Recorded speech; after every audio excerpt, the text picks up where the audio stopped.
นกน้อยต่างถิ่นมาสอกหากินอยู่ในเมืองหลวงจากพี่น้องคนรักเคยควงมาอยู่เมืองหลวงแดนไกลตั้งใจไว้ว่าจะกลับบ้านนาเมื่อสุขสบายลาจากบ้านแทบน้ำตาไหลก้าวไปเพื่อหา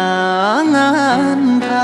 ำตากแดดหน้าดำตะเวนคอยคำจึงได้กับตามาพักอยู่ในห้องเศร้าสุดเหงาเมื่อยามค่ำคืนยืนมองท้องฟ้า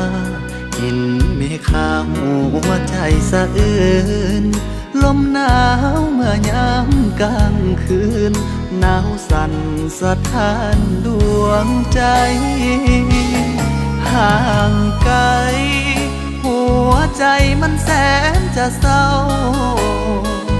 คิดถึงภาพเก่าเมื่อเฮานั้นอยู่บ้านนาสัญญาว่าไว้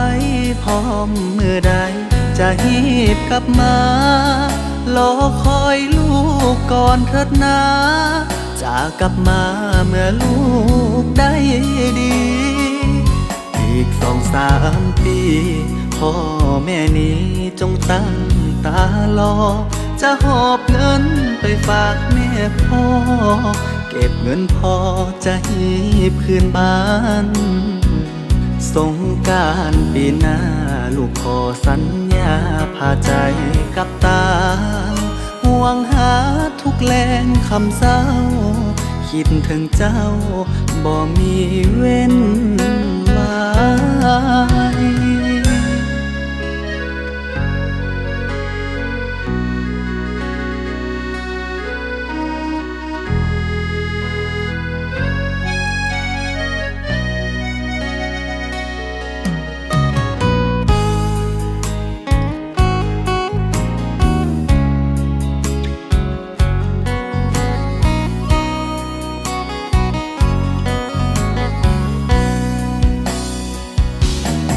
ห่างไกล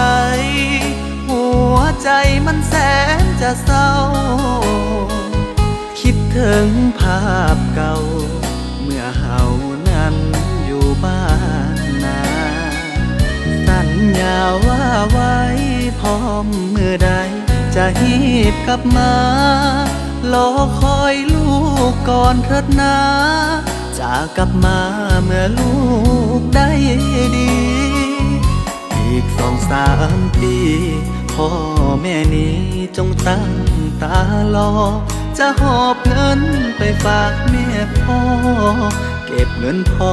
จะหีบคืนบ้านสงกรานต์ปีหน้าลูกขอสัญญาพาใจกับตา